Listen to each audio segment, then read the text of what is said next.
Subscribe करें खबर plus 18 को और प्रेस करें इस बेल को कि खबरों के लिए बने रहें।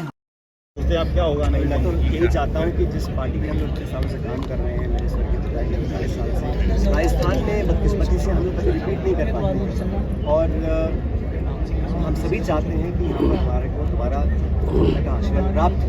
उसके लिए जो भी मुझे कहना या सुनाना था या करना था, मैंने अपने दिल से बता रखा है।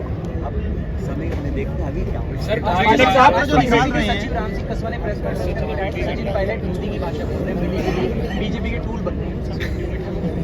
वैसा है, मैंने भी भाषण दिया था, मैंने कहा मेरे को तो आरोप लग रहे हैं, चलो इससे भी और निचले स्तर के आरोप लग सकते हैं मुझ पर, मेरे करीबियों पर, मेरे साथ जो काम करते हैं, जो मेरा कुछ हद तक समर्थन भी करते हैं, उन सबको टारगेट करा जाएगा शायद, क्योंकि मैं सड़कों पर की बात को रख रहा हूँ, उसकी परवाह नहीं, जनता भी जानती है।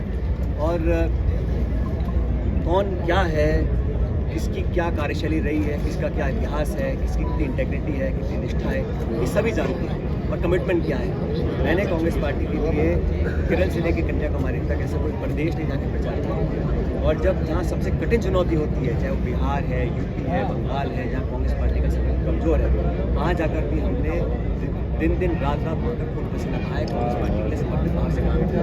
परिणाम आए ना आए, लेकिन छोड़े। और मैंने एक दिन कहा भी था विधानसभा के अंदर, कुछ इशू आप लोगों ने उठाया था कि भैया ये काल्पनिक सवाल है और इसका निर्णय कांग्रेस पार्टी को लेना है। पिछले 25 सालों में जब हमारी सरकार बनी है, सरकार बनने के बाद हम जब जनता में गए हैं, और आप जानते हैं जब कोई पार्टी सत्ता में होती है तो मुख्यमंत्री चेहरा होता है। जब भाजपा सरकार में थी तो चेहरा वसुंधरा जी या प्रणामी जी थे, वसुंधरा जी थे। और जब विपक्ष में होते हैं तो पार्टी का अध्यक्ष ही मुख्य तौर पर चुनाव को लीड करता है। पिछले 25 सालों में जब सरकार कांग्रेस की रही, चुनाव हुए, हम उनमें हारे हैं। ये आपने इतिहास में घटे हुए हैं, ये तो मैं नई बात नहीं कर रहा हूँ। तो हम सभी चाहते थे भी कि कैसे बदलाव हो उसके अंदर, हमें क्या अलग हम कर सकते हैं। सारे सुझाव मैंने दिए भी हैं दिल्ली के अंदर, कमेटी को हम सबने बात करके सुझाव रखे थे, कुछ कार्रवाई भी हुई थी, लेकिन वो तो अब समय बताएगा आगे क्या होगा। क्या आपकी इस यात्रा को लेकर आज आपसे से बातचीत हुई? राहुल गांधी प्रियंका गांधी का बेहतरीन माने जाते हैं, लेकिन हमने देखा कि आज बड़े पोस्टर से वो दोनों नदारत थे।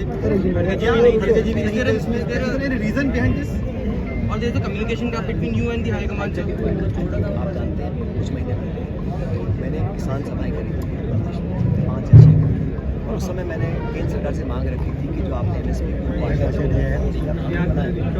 फसल की खरीद होती है उसमें कानून बनना चाहिए, ऐसा आश्वासन केंद्र सरकार ने दिया। अब वो 3 काले कानून वापस ले लिए, लेकिन अभी तक एमएसपी पे तो कार्रवाई सरकार ने नहीं की। उसको लेकर मैंने राजस्थान के अलग अलग किसान सभा खालिया लौटा दिया गया, फिर नोटिस इशू हुए, नोटिस का भी कुछ अभी तक हुआ नहीं। तो पार्टी डिसिप्लिन सिर्फ 2-5 लोगों पे नहीं है, पूरी पार्टी पे लागू होता है, और कोई किसी भी संगठन से बड़ा नहीं है, चाहे कोई किसी पद पे हुआ ना हो, ये सबकी बराबर है। मुझे लगता है कि इस बात में भी संज्ञान लोगों को लेना चाहिए। अब ऐसा है, नौजवानों के अगर पेपर लीक हो रहे हैं, कुछ ऐसे नौजवान हैं, बड़े दुख से मुझे कहना पड़ता है, कुछ लोग जान तक भी है, जो परेशान है, दर भटक रहे हैं और नाउम्मीद होते जा रहे हैं।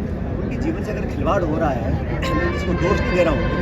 झूठी राजनीति करने वाले लोग खतरनाक होते हैं, टेरी मेरी करने वाले, मारी मारी करने वाले लोग। मैंने उनका स्टेटमेंट सुना नहीं, मैं यात्रा कर रहा था, तो मैं भी जानता हूँ कि सच्चाई क्या है क्या नहीं, जनता भी जानती है।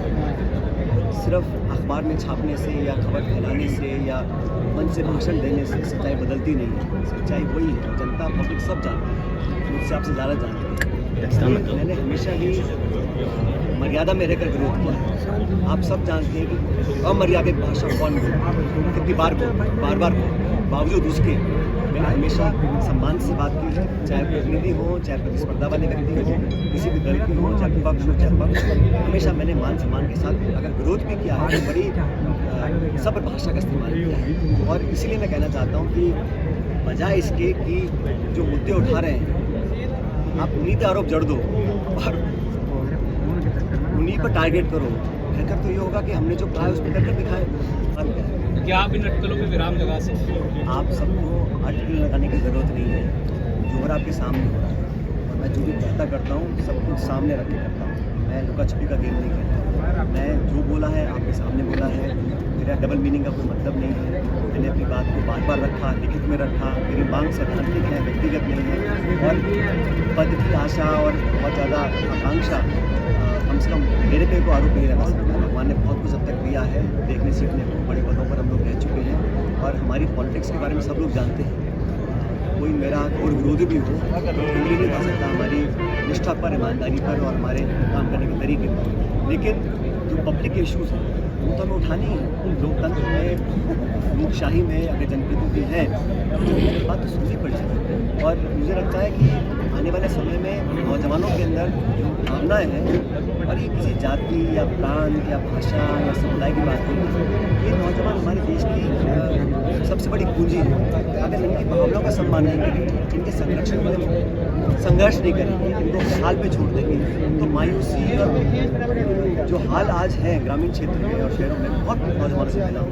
मुझे लगता है कि हम लोग अपना दायित्व नहीं निभा रहे हैं, क्योंकि सत्ता, पार्टी, विपक्ष आना जाना चलता रहेगा। हर 5 साल में आपने एक शब्द का इस्तेमाल किया, आपने कहा आपको यही कहना चाह रहा हूँ कि नौजवानों के लिए संघर्ष करने में ना मैंने कभी कसर छोड़ी थी, ना आगे संघर्ष करूँगा। बाकी चुनाव, हार, जीत, सत्ता, विपक्ष, ये राजनीति आते जाते पता था मैं क्या कर रहा हूँ। और मैंने अनशन जो किया वो सिर्फ करप्शन के खिलाफ किया है।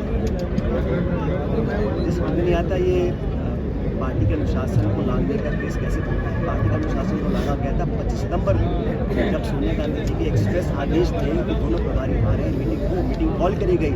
हमारी विधायक दल के नेता ने मीटिंग कॉल करी, देखा ऑफिशियल मीटिंग नहीं हो पाई। क्यों नहीं हो पाई? इस्तीफे दिए गए, 20-30 साल के इस्तीफे दिए थे।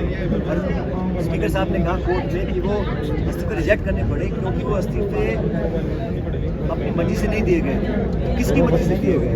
क्या दबाव था? जहाँ तक बात डिसिप्लिन की है तो मापदंड सबके लिए बराबर है ना। अब जो हमारे साथी विधायक जिसने इस्तीफा दिए स्पीकर को, या सरकार संकट में नहीं आ गई थी? हम जब दिल्ली गए थे बात करने के लिए, हमने से किस साथी ने इस्तीफा दिया? हमने कब पार्टी के खिलाफ बात की? सोनिया गांधी जी के खिलाफ। 25 सितंबर को जो हुआ वो सबके सामने है, उसके बाद जो हुआ वो भी सबके सामने है। तो ये कहना कि अनुशासन और पार्टी डिसिप्लिन सिर्फ एक पे लागू होता है, दूसरे पे नहीं होता, ये बात गलत है। और पार्टी ने जो भी निर्णय अब तक लिया उसका सबका मैंने सम्मान किया है। जब पार्टी ने लगा कि मुझे पद पे नहीं रहना है अध्यक्ष और मुख्यमंत्री, तो हमने इसको स्वीकार किया। हमारा दिल्ली में स्वर्गीय अमित पटेल जी, बाकी नेताओं से चर्चा होने के बाद एक रूपरेखा तैयार हुई थी, कमेटी बनी थी, और ये कमेटी AICC ने बनाई थी, किसी छोटे मोटे नेता ने बनाई थी। कमेटी का स्वरूप तैयार हुआ, हमारा रोड मैप तैयार हुआ, उसके अकॉर्डिंग हमने काम किया, हर चुनाव में प्रचार किया, भाजपा को परास्त किया, उपचुनाव में काम किया, कांग्रेस के लिए मेहनत करी, चाहे विधानसभा की वोटिंग हो, चाहे राज्यसभा की वोटिंग हो, हर जगह कभी भी किसी को मौका नहीं दिया कि हमने पार्टी लाइन से 1 इंच भी दाएं बाएं करने का काम किया। लेकिन 25 सितंबर को जो हुआ वो तो इतिहास में पहली बार हुआ है।